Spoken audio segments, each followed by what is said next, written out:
Hi guys, welcome back to my channel. ನಾನು ಮಾಲಾಮಾಧವ.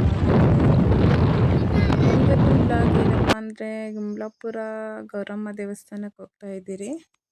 ಶ್ರೀ ಗೌರಮ್ಮ ದೇವಿ ದೇವಸ್ಥಾನಕ್ಕೆ ಹೋಗ್ತಾ ಇದ್ದೀವಿ ಗುಂಬ್ಲಾಪುರದಲ್ಲಿ. ನಮ್ಮೂರಿಂದ ಒಂದು 25-30 ಕಿಲೋಮೀಟರ್ ಆಗ್ಬೋದು ಒಂದು ಅಂದಾಜು ಮೇಲೆ. ನಾವಿವತ್ತು ಶಾರ್ಟ್ಕಟ್ ರೋಡಲ್ಲಿ ಹೋಗ್ತಾ ಇದ್ದೀವಿ. ಒನ್ ಡೇ ಟ್ರಿಪ್ ಥರನೂ ಇರುತ್ತೆ. ಹಾಗೆ ಇವಾಗ ಎಲ್ಲ ಊರಲ್ಲೂ ಒಂದು 10 ಡೇಸು 9 ಡೇಸು 11 ಡೇಸು ಆ ಥರ ಗೌರಮ್ಮ ಗಣೇಶ ಇಟ್ಟರೆ ಇಲ್ಲಿ 1 ಮಂತ್ ಇಡ್ತಾರೆ. ಗೌರಮ್ಮ ಹುಟ್ಟಿದೂರು ಬಂದು ಗುಂಬ್ಲಾಪುರ. ಆ ಗುಂಬ್ಲಾಪುರ ಗೌರಮ್ಮ ದೇವಿ ನೋಡೋಕೆ ನಾವು ಹೋಗ್ತಾ ಇದ್ದೀವಿ. ಇದು 1 ಮಂತ್ ಫುಲ್ಲೂ ಜಾತ್ರೆ ಥರನೇ ಇರುತ್ತೆ. ಇವತ್ತು ಸಂಡೇ ಆಗಿರೋದ್ರಿಂದ ಫುಲ್ ರಶ್ ಅಂತ ಇರ್ತೈತೆ ಅಂದ್ಕೊಂಡಿದ್ದೀನಿ ನಾನು ಕೂಡ. ಯಾಕಂದರೆ ಸಂಡೇ ಎಲ್ಲರೂ ಆ ದೇವಿನ ನೋಡೋಕೆ ಎಲ್ಲರೂ ಹೋಗಿರ್ತಾರೆ. ಬಟ್ ಮಾಮೂಲಿ ಟೈಮಲ್ಲಿ ಸ್ವಲ್ಪ ರಶ್ ಕಡಿಮೆ ಇರ್ತೈತೆ. ಸಂಡೇ ಟೈಮು ಎಲ್ಲರಿಗೂ ಲೀವ್ ಇರೋದು, ಸ್ಕೂಲು ಮತ್ತು ಆಫೀಸ್ಗಳೆಲ್ಲ ರಜೆ ಇರೋದು. ಹಾಗಾಗಿ ದೇವಸ್ಥಾನಕ್ಕೆ ಬರ್ತದೆ. ಇದು ಮೈನ್ ರೋಡಿಗೆ ಬಂದ್ವಿ ಆಲ್ರೆಡಿ ಶಾರ್ಟ್ಕಟ್ ರೋಡಿಂದ. ನಾನು ನನ್ನ ಮಗಳು ನನ್ನ ಹಸ್ಬೆಂಡು ಮತ್ತು ನನ್ನ ಮಗ 4 ಜನನೂ ಗಾಡಿಯಲ್ಲಿ ಹೋಗ್ತಾ ಇದ್ದೀವಿ. ತುಂಬ ರಶ್ ಇರ್ತೈತೆ ಅಂದ್ಕೊಂಡಿದ್ದೀನಿ. ನಾನು ಹೋದ ವರ್ಷ ಸ್ಕಿಪ್ ಮಾಡಿದೆ. ಅದಕ್ಕೆ ಮುಂಚೆ ವರ್ಷ ಹೋಗ್ತಾ ಇದ್ದೆ. ಇಲ್ಲಿ ನನಗೆ ಗೊತ್ತಿಲ್ಲ, ಬೇರೆ ಯಾರೋ ಹೇಳಿ ಕರ್ಕೊಂಡೋಗಿದ್ರು. ಹಾಗಾಗಿ ಆವತ್ತಿಂದ ವರ್ಷವೂ ಕಂಟಿನ್ಯೂ ಆಗಿ ಹೋಗ್ತೀನಿ. ತುಂಬ ಅಂದರೆ ತುಂಬ ಚೆನ್ನಾಗಿರ್ತಾಯಿತ್ತು. ಅದು ಜಾತ್ರೆ ದಿವಸ ಅಂತೂ ಹೋಗೋಕ್ಕಾಗಲ್ಲ. ಹಾಗಾಗಿ ಈ ಟೈಮಲ್ಲಿ ಹೋಗ್ಬಿಟ್ಟು ಬಂದ್ಬಿಡೋಣ ಅಂತ ಹೋಗ್ತಾಯಿದ್ದೀವಿ. ಜಾತ್ರೆ ಟೈಮಲ್ಲಿ ಒಂದು ಹೆಜ್ಜೆ ಇಡೋಕ್ಕಾಗಲ್ಲ, ಅಷ್ಟೊಂದು ರಶ್ ಇರ್ತೈತೆ. ಇವತ್ತು ಕ್ಲೌಡ್ ಯಾವ ಥರ ಇರ್ತೈತೆ ಅಂತ ನೋಡೋಣ. ನಾವು ಕೂಡ ದೇವಿನ ನೋಡೋಕ್ಕೆ ಕಾತರದಿಂದ ಕಾಯ್ಕೊಂಡಿದ್ದೀವಿ. ಅದಾದಮೇಲೆ ನಮ್ಮ ಮುಂದೆ ಹೋಗ್ತಾ ಇರೋರು ಪಾಪ ಅವ್ರಿಗೆ ರೂಟ್ ಗೊತ್ತಾಗ್ದಿರ ರಿಟರ್ನ್ ಬಂದುಬಿಟ್ಟಿದ್ರು. ಮತ್ತು ನಾವು ಹೇಳಿ ಕರ್ಕೊಂಡು ಹೋಗ್ತಾಯಿದ್ವಿ, ನಾವು ಕೂಡ ದೇವಸ್ಥಾನಕ್ಕೆ ಹೋಗ್ತಾ ಇರೋದು ಅಂತ. ಅವರು ಆಲ್ರೆಡಿ ದೇವಸ್ಥಾನ ಇರೋದು ಈ ಕಡೆ, ನಾವು ಸೀದಾ ಅವರು ಆನೆಕಲ್ಗೆ ಬಂದುಬಿಟ್ಟಿದ್ರು. ಶಾರ್ಟ್ಕಟ್ಟಲ್ಲಿ ಬಂದವರೆ, ರೋಡ್ ಗೊತ್ತಾಗಿಲ್ಲ. ಹಾಗಾಗಿ ಇದು ಕರ್ನಾಟಕ ತಮಿಳ್ನಾಡು ಬಾರ್ಡ್ರು. ಈ ಬಾರ್ಡ್ರಿಂದ ಮುಂದಕ್ಕೆ ಹೋಗಬೇಕು. ಅವರು ಕೂಡ ಬರ್ತಾ ಇದ್ದಾರೆ, ಹೇಳಿ ಕರ್ಕೊಂಬರ್ತಾಯಿದ್ದಾರೆ. ರೂಟ್ ಮಿಸ್ ಆಗಿತ್ತು. ಇಲ್ಲಿಂದನೇ ಫುಲ್ಲು ಕ್ಲೌಡ್ ಅಂತ ಕಾಣಿಸ್ತದೆ. ನೋಡ್ತಾ ಇರ್ಬೋದು ಎಷ್ಟು ರಶ್ ಐತೆ ಅಂತ. ತುಂಬ ಇತಿಹಾಸದ ಪ್ರಸಿದ್ಧ ಪಡೆದಂಥ ಶ್ರೀ ಗೌರಮ್ಮ ದೇವಿ ತಾಯಿಯವರ ಹುಟ್ಟುದೂರು ಇದು. ಇದ್ರ ಬಗ್ಗೆ ನನಗೆ ಅಷ್ಟು ಗೊತ್ತಿಲ್ಲ. ಪುರಾತನ ಕಾಲದಿಂದ ಈ ಥರ ನಡ್ಕೊಂಬರ್ತಾ ಇದೆ. ಬಟ್ ನಾವು ಇವತ್ತು ಅದೇ ದೇವಸ್ಥಾನಕ್ಕೆ ಹೋಗ್ತಾ ಇದ್ವಿ. ನೋಡ್ತಾ ಇರ್ಬೋದು ಫುಲ್ ರಶ್ ಅಂದರೆ ರಶ್ಶು, ಟ್ರಾಫಿಕ್ಕು. ನಾವು ಬೆಳಗ್ಗೆ ಮನೆಯಲ್ಲೆಲ್ಲ ಕೆಲಸ ಮುಗಿಸಿ ಮನೇಲಿ ಪೂಜೆ ಮಾಡಿ ಬರೋಷ್ಟರೊಳಗೆ 11 o'clock ಆಗಿಬಿಟ್ಟಿತ್ತು, 11:30 ಆಗಿತ್ತು. ಒಂದು 40 ಮಿನಿಟ್ಸ್ ಜರ್ನಿ ಮಾಡಬೇಕು ನಾವು ಇರೋಂಥ ಊರಿಂದ ಗುಂಬ್ಲಾಪುರಕ್ಕೆ. ಹಾಗಾಗಿ ನಾವು ಕೂಡ ಸ್ವಲ್ಪ ಬೇಗನೆ ಬಂದ್ವಿ. ಅವ್ರು ಹೇಳ್ತಾಯಿದ್ರು ಗಾಡಿ ಮತ್ತು ಕಾರ್ ಪಾರ್ಕಿಂಗು ಒಳಗಡೆ ಬಿಡಬೇಡಿ, ಆ ಕಡೆ ಬಿಡಿ ಅಂತ. ನಾವು ಬಚಾವಾದ್ರಿ ಸ್ವಲ್ಪ ಒಳಗಡೆ ದೇವಸ್ಥಾನ ಹತ್ರನೇ ಬಂದ್ವಿ. ಯಾಕಂದರೆ ಇಲ್ಲಾಂದರೆ ಮತ್ತೆ ರಿಟರ್ನು ಪಾರ್ಕಿಂಗ್ ಮಾಡಿಬಿಟ್ಟು 1 ಕಿಲೋಮೀಟರ್ ನಡಿಬೇಕಾಗಿತ್ತು. ಏನಂದರೆ ಸ್ವಲ್ಪ ಬೇಗ ಮುಂದೆ ಮೂವ್ ಆಗಿಬಿಟ್ರಿ. ದೇವಸ್ಥಾನದ ಹತ್ರನೇ ಸ್ವಲ್ಪ ಪಾರ್ಕಿಂಗ್ ಮಾಡಿದ್ವಿ. ಇಲ್ಲಿ ಗೌರಮ್ಮ ದೇವಸ್ಥಾನಕ್ಕಂತ ಬಂದಮೇಲೆ ಎಲ್ಲರೂ ಬಳೆ ತೊಡಿಸ್ಕೊಂಡು ಹೋಗ್ತಾರೆ. ಬಳೆ ಅಂಗಡಿಗಳು ಜಾಸ್ತಿ. ಇವತ್ತು ಜಾತ್ರೆ ಏನಿಲ್ಲ, ಬಟ್ ಮಾಮೂಲಿ 30 ಡೇಸಲ್ಲಿ ಜಾತ್ರೆ ಥರ 30 ಡೇಸ್ ಫುಲ್ಲೂ ಜಾತ್ರೆ ಥರನೇ ಇರ್ತದೆ. 1 ಮಂತು ತುಂಬ ಅಂದರೆ ತುಂಬಾ ಕ್ಲೌಡ್ ಐತೆ. ನೋಡ್ತಾ ಇರ್ಬೋದು ಬಿಸಿಲು ಒಂದು ಕಡೆ. ಯಾಕಂದರೆ ನಾವು ವರ್ಷಕ್ಕೊಂದ್ಸರಿ ಬರೋದು, ದೇವ್ರು ನೋಡ್ಕೊಂಡು ಹೋಗೋಣ ಅಂತ ಬಂದಿರೋದು. ನೋಡೇಬೇಕು ಎಷ್ಟು ರಶ್ ಆದರೂ. ಇನ್ನು ಒಳಗಡೆನೂ ಅಷ್ಟೇ. ಇಲ್ಲೇ ಇಷ್ಟು ರಶ್ ಇರಬೇಕಂದ್ರೆ ದೇವಸ್ಥಾನದಲ್ಲಿ ಇನ್ಯಾವ ಥರ ಇರ್ತೈತೆ. ಹಸ್ಬೆಂಡ್ ಪಾರ್ಕಿಂಗ್ ಮಾಡಿಬಿಟ್ಟು ಬರ್ತಾವ್ರೆ. ನಾನು ಮಗನೂ ಕಾಯ್ತಾ ಇದ್ದೀವಿ. ಅದಾದಮೇಲೆ ಸೀದಾ ನಾವು ದೇವಸ್ಥಾನ ಕಡೆ ಹೋದ್ವಿ. ಯಾಕಂದರೆ ಒಬ್ಬೊಬ್ಬರನ್ನ ಕೈ ಹಿಡ್ಕೊಂಡು ಹೋಗಬೇಕು. ನನ್ನ ಮಕ್ಕಳನ್ನ ಎಲ್ಲಾನು ತಪ್ಪಿಸ್ಕೊಂಡ್ಬಿಡ್ತಾರೆ, ತುಂಬ ರಶ್ ಐತೆ ಅಂತ ಹೇಳಿ. ತುಂಬ ಅಂದರೆ ತುಂಬಾ ರಶ್ ಇತ್ತು. ಅದಾದಮೇಲೆ ಈ ಥರ ಜಾತ್ರೆಗಿಂತ ಹೆಚ್ಚಾಗಿ ಇದ್ರು ಜನ ದೇವ್ರು ನೋಡೋಕ್ಕೆ ನಮ್ಮಂಥವ್ರು ಎಷ್ಟೋ ಜನ ಕಾತರದಿಂದ ಕಾಯ್ಕೊಂಡಿರ್ತಾರೆ. ನಾವು ಬಂದಿದ್ದೀವಿ, ರಶ್ ಇತ್ತು ಅಂತ ದೇವ್ರನ್ನ ಮುಕ್ಕೊಂಡು ನೋಡಿಕೊಂಡು ಹೋಗ್ದಿರ ಇರೋಕ್ಕಾಗಲ್ಲ. ಹಂಗಾಗಿ ಹೋಗ್ತಾ ಇದ್ದೀವಿ. ಆದ್ರೂ ಸ್ವಲ್ಪ ಹಿಂದೆನೇ ದೇವಸ್ಥಾನದಿಂದ ಸ್ವಲ್ಪ ಒಂದು ಅರ್ಧ ಕಿಲೋಮೀಟ್ರ್ ಆಗೋಷ್ಟೇ ಅಲ್ಲಿ ಪಾರ್ಕಿಂಗ್ ಮಾಡಿಸಿದ್ದಾರೆ. ದೇವಸ್ಥಾನದ ಹತ್ರ ಬಂದ್ವಿ. ನೋಡ್ತಾ ಇರ್ಬೋದು, ಗೌರಮ್ಮ ದೇವಸ್ಥಾನದ ಹತ್ರ ಎಲ್ಲರೂ ಬಳೆ ಹಾಕ್ಸ್ಕೊತಾ ಇದ್ದಾರೆ. ಇದೊಂಥರ ಹಬ್ಬ ಅಂತಲೇ ಹೇಳ್ಬೋದು. ನೋಡಿದ್ರೆ ಈ ಥರ ಕ್ಲೌಡ್ ಇತ್ತು, ಬಟ್ ಒಳಗಡೆ ನುಗ್ಗಿಬಿಟ್ವಿ ಹೋಗ್ಬೇಕಂದ್ರೆ. ಅದಾದಮೇಲೆ ಮಕ್ಕಳಿರೋರನ್ನ ಸ್ವಲ್ಪ ಬೇರೆ ಕಡೆ ಬಿಡ್ತೀನಿ ಅಂತ ಹೇಳಿದ್ವು. ನಾವು ಕೂಡ ಒಂದು ಕಡೆ ಹೋದ್ವಿ ಮಕ್ಕಳಿರೋರ್ನೆಲ್ಲ ಕರ್ಕೊಂಡು.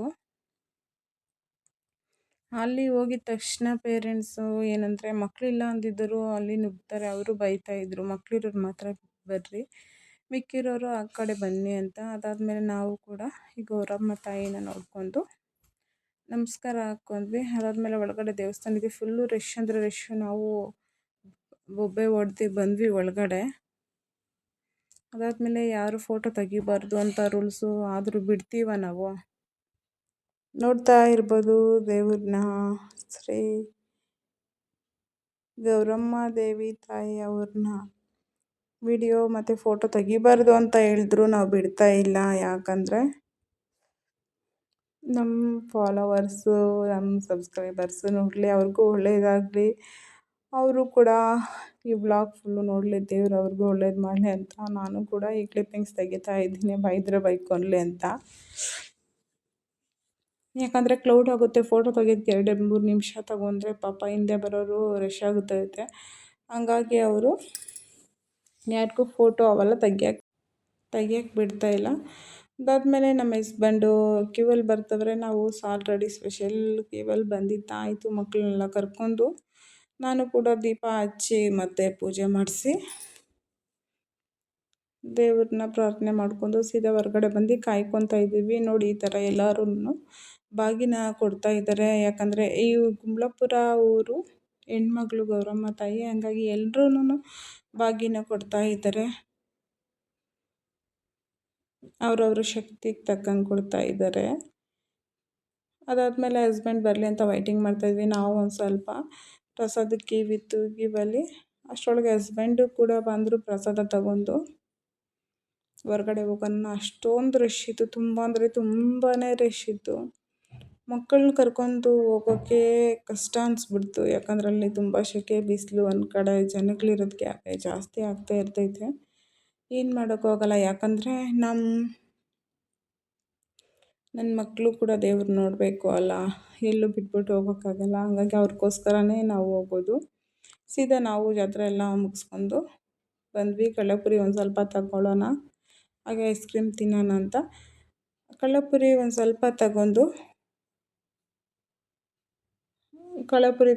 ಸ್ವಲ್ಪ ಐಸ್ ಕ್ರೀಮ್ ತಗೊಂಡ್ವಿ. ಇನ್ನು ಜಾತ್ರೆ ಅಂದಮೇಲೆ ಐಸ್ ಕ್ರೀಮ್ ತಿಂದಿರ ಇರೋಕ್ಕಾಗಲ್ಲ. ನಾನು ಕುಲ್ಫಿಯಲ್ಲಿ ರೋಸ್ ಫ್ಲೇವರ್ ತೊಗೊಂಡಿದ್ದೀನಿ, ಚೆನ್ನಾಗಿತ್ತು. ಮಕ್ಕಳು ಕೂಡ ಐಸ್ ಕ್ರೀಮ್ ತಿನ್ಕೊಂಡು ಸೀದಾ ಮನೆ ಕಡೆ ಬರ್ತಾಯಿದ್ದೀವಿ. ಆಗಲೂ ರಶ್ ಅಂದರೆ ರಶ್ಶು. ಆಲ್ರೆಡಿ ಮನೆಗೆ ಕೊಡ್ತಾ ಇದ್ದೀವಿ, ತುಂಬ ರಶ್ಶು. ಇನ್ನೂ ಹೋಗೋರು ತುಂಬ ಜನ ಇರ್ತದೆ. ಸಂಡೇ ಆಗಿರೋದ್ರಿಂದ ಫುಲ್ಲು ಕ್ಲೌಡ್ ಆಗಿರ್ತೈತೆ. ಮುಗಿಸ್ಕೊಂಡು ಸೀದಾ ನಾವು ಊರ ಕಡೆ ಬಂದ್ವಿ.